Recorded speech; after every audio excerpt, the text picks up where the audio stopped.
There comes a moment in every life when the mind feels heavy, the body feels neglected, and the heart feels fractured by the weight of experiences that have shaped it. In that moment, a person can either surrender to the collapse or choose to rebuild from the inside out. The rebuilding of a human being does not begin with comfort, nor with wishful thinking, nor with the shallow promises people give themselves in the dark. It begins with rules. Rules that cut, rules that confront, rules that demand a return to one's own inner power. There is no growth without friction, no renewal without breaking old patterns, and no rise without the discipline to challenge what you have allowed to weaken you. 3 rules, harsh in their simplicity and demanding in their practice, are capable of reshaping the mind, strengthening the body, and restoring the heart to a state of calm endurance. They do not ask for agreement. They ask for obedience. The first rule is to control the inner world. Before attempting to control anything outside of it, you wake each morning into a world you cannot predict. You do not command the actions of others. You do not control the weather. You do not govern the market, nor the behavior of the people you meet. You influence none of these things, yet you allow all of them to influence you. This is the root of suffering, the surrender of your peace into the hands of forces that neither know you nor care about you. When you hand your emotions over to events, you become a servant to chaos. The mind becomes weak not because life is cruel, but because the mind is scattered across everything it attempts to dominate. You rebuild by bringing your attention back into yourself. You take responsibility for your reactions, your choices, and your interpretations. When something disturbs you, the disturbance comes not from the thing, but from the judgment you attach to it. If someone insults you, it is not the words that harm you, but the permission you give them to define your sense of worth. If circumstances shift suddenly, it is not the shift that crushes you, but your resistance to accepting what already is. The mind becomes powerful when it focuses only on what it can shape: intention, discipline, and perception. A person who rules themselves needs no authority over others. A person who cannot rule themselves becomes dependent on external validation, external order, and the conduct of everyone except themselves. Rebuilding the mind means refusing to allow anything outside your control to become the master of your internal state. The fires of anger, the waves of anxiety, the storms of doubt, these lose their power the moment you recognize that they arise from within you, not from the world. You do not run from them, nor do you suppress them. You observe, interpret, and respond with clarity instead of impulse. This is not softness. It is internal strength that cannot be broken by the randomness of life. The second rule is to endure discomfort willingly, because the body decays when comfort becomes the highest priority. Every weakness you see in yourself, every hesitation, every lack of discipline, every moment when your will collapses, is the direct result of choosing ease over effort. People crave comfort because it feels like safety, but in reality it is erosion. The body was designed to move, to resist, to push against limits. When you deny it difficulty, you deny it growth. When you avoid discomfort, you avoid the very experiences that forge strength. Rebuilding the body is not merely a matter of physical training. It is a restoration of your relationship with effort itself. When you confront the cold, you teach the body resilience. When you lift weight, you teach it power. When you fast, you teach it control. When you discipline your habits, you teach it obedience to the mind rather than surrender to impulse. A body without discipline becomes a prison. A disciplined body becomes an instrument of freedom. Every physical challenge you impose upon yourself is a lesson in self-mastery. When you push through fatigue, you are training more than your muscles. You are training your character.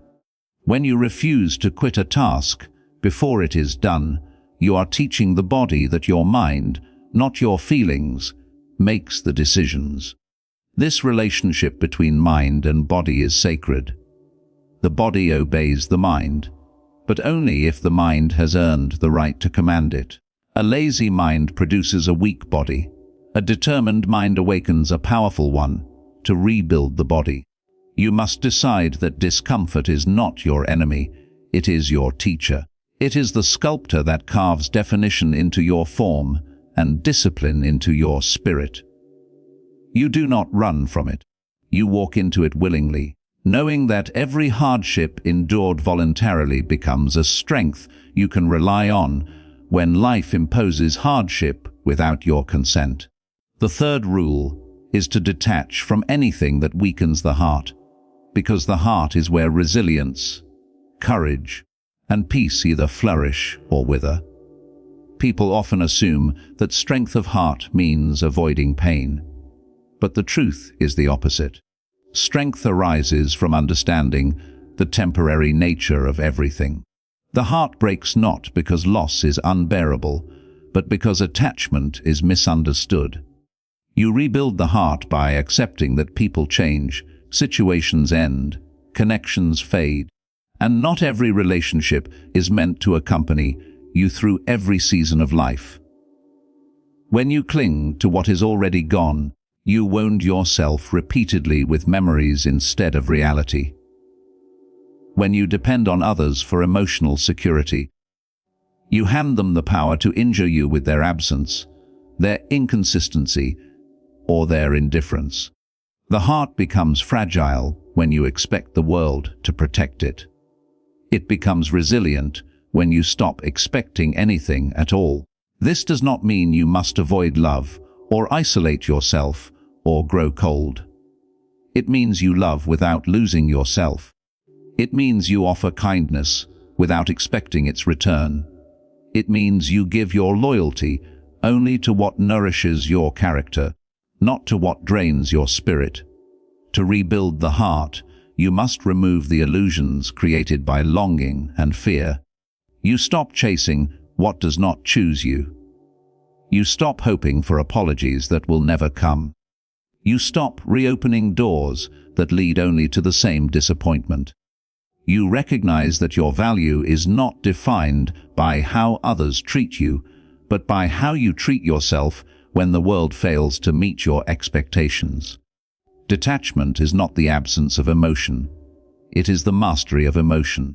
It is the ability to feel deeply without allowing the feeling to destabilize your life. A heart that is steady, self-contained, and self-directed becomes impossible to break. External events may cause pain, but they cannot destroy your peace, because your peace no longer depends on them. These three rules form a single path. Control the inner world, and your mind becomes unshakable. Embrace discomfort, and your body becomes an ally instead of a burden. Detach wisely, and your heart becomes a source of strength rather than a wound waiting to reopen. Together, they strip away weakness, confusion, and dependency. They leave only what is essential: clarity, discipline, and inner peace. But these rules are brutal because they demand full responsibility. It is easier to blame others for anger than to accept that the anger comes from your own judgments. It is easier to make excuses for an undisciplined body than to admit you chose comfort over growth. It is easier to cling to broken relationships than to admit you fear standing alone. These rules expose every illusion you have built around yourself.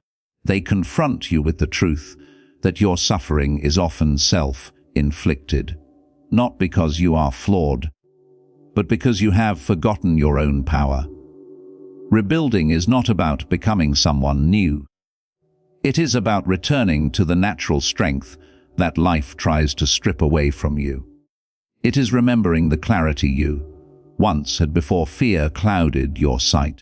It is remembering the resilience you once had before comfort dulled your spirit.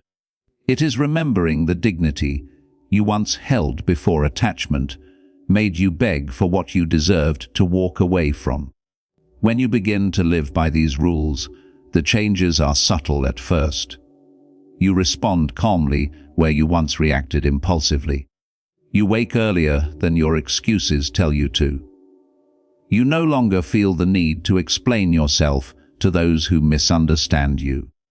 You become quieter, not because you have nothing to say, but because you no longer waste words on noise. People may not understand the transformation. They may misinterpret your discipline as coldness, your peace as detachment, your boundaries as arrogance. But you do not live for their understanding. You live for your own alignment. You live for the inner order that makes external chaos irrelevant. You live for the steady strength that carries you through moments when others would collapse. In time, the mind becomes sharper, the body becomes steadier, and the heart becomes calmer. What once overwhelmed you now barely moves you. What once frightened you now challenges you. What once held you back loses its grip entirely. To rebuild yourself is to choose a life where you are no longer driven by fear, comfort, or attachment. It is to choose a life where your actions are deliberate, your emotions are disciplined, and your purpose is clear. These rules do not promise ease. They promise transformation. They promise a return to the self you were meant to be: strong, grounded, untouchable by the noise of the world, guided by a calm fire that cannot be extinguished. And once you begin to embody these rules, you no longer seek motivation, you become it. You no longer seek validation, you outgrow it. You no longer seek strength outside yourself. You discover it was within you the entire time, waiting for the discipline, the courage, and the clarity to awaken it. And as you continue walking this path, you begin to realize how many layers of false identity you had built around yourself. You notice how often you tried to appear strong instead of becoming strong. How often you tried to appear calm instead of earning calm through mastery over your impulses. How often you wanted the world to admire you while neglecting the deeper work of learning to admire yourself. These rules strip away the performance. They force you into authenticity. Sometimes painfully, sometimes abruptly, always necessarily. Because a person who tries to impress others is a person who has not yet learned the value of inner approval. A person who needs external applause is a person whose inner silence terrifies them. When you begin obeying these rules, you stop performing, you start living. You stop asking whether people understand your journey, because you finally understand that the journey belongs to you alone. It is not public property. It is not meant to be explained, justified, or debated.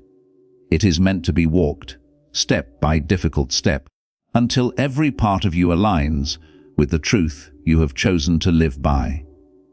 You no longer shrink yourself to be accepted. You no longer soften your boundaries to avoid disappointing others. You no longer betray yourself for the illusion of harmony. Instead, you cultivate harmony within, and the external world must adjust or remove itself. You no longer chase belonging in places where you were never meant to fit.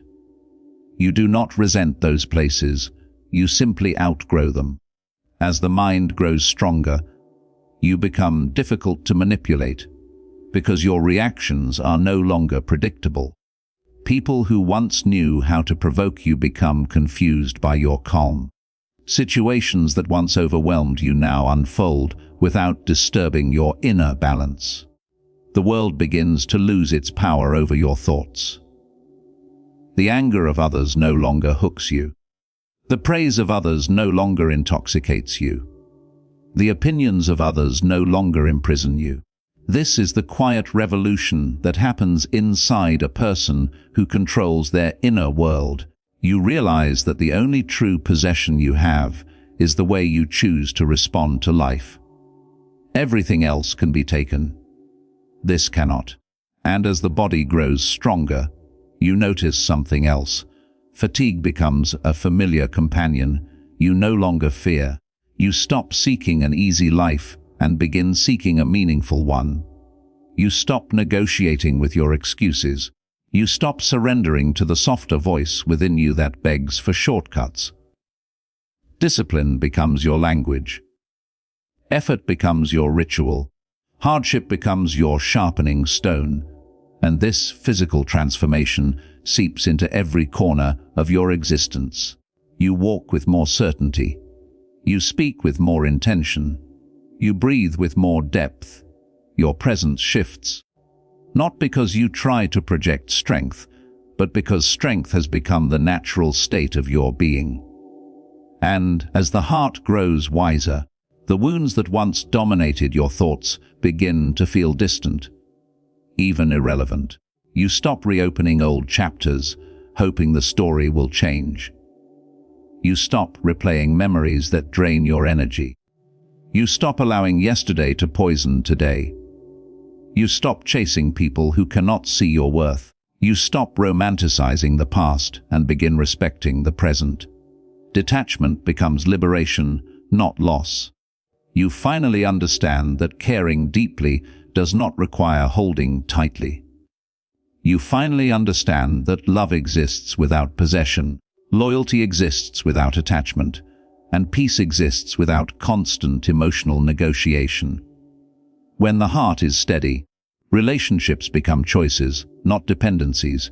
Companionship becomes a gift, not a crutch. You no longer fear being alone, because solitude is no longer a prison. It is a sanctuary where you meet yourself fully.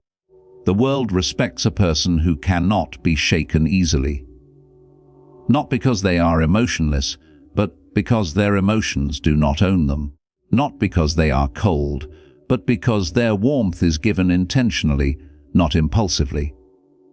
Not because they isolate themselves, but because they choose their connections with clarity rather than desperation. This is what makes the heart powerful, not the absence of vulnerability, but the presence of control. As you strengthen your mind, body, and heart simultaneously, something extraordinary happens. You begin to operate from a place of inner abundance instead of inner scarcity. You stop chasing external experiences to fill internal voids. You stop living in reaction to life and start living in command of it. Your days become more purposeful. Your actions become more deliberate. Your vision becomes sharper. You realize how much energy you used to waste worrying about things that never deserved a second thought. You realize how much of your life was governed by emotion rather than direction. You realize how often you allowed temporary feelings to dictate permanent decisions. The rebuilding process forces you to examine your habits. You begin to see that discipline is not a single act, but a lifestyle. It is found in the way you speak to yourself, the way you tolerate discomfort, the way you control your impulses, the way you build routines that support your higher self, rather than feed your lesser self. Discipline becomes the thread that connects every part of your existence. It gives structure to your thoughts, purpose to your effort, and stability to your emotions. When discipline becomes natural to you, you stop negotiating with your excuses. You stop seeking motivation because discipline has replaced it. You stop applauding yourself for the bare minimum because your standard has risen above your previous limits. And in this process of rising, you discover the truth about strength. It is not loud, it is not dramatic, it is not theatrical. True strength is steady, consistent, almost silent. It shows itself not in grand gestures, but in daily habits. Not in emotional outbursts, but in emotional restraint. not in declarations of power, but in the calm refusal to be controlled by chaos. Strength is quiet because it does not need validation. It simply exists, and its presence commands respect without demanding it. You also begin to notice how your environment influences your growth. The people around you reveal themselves. Some will feel threatened by your transformation because your discipline exposes their lack of it.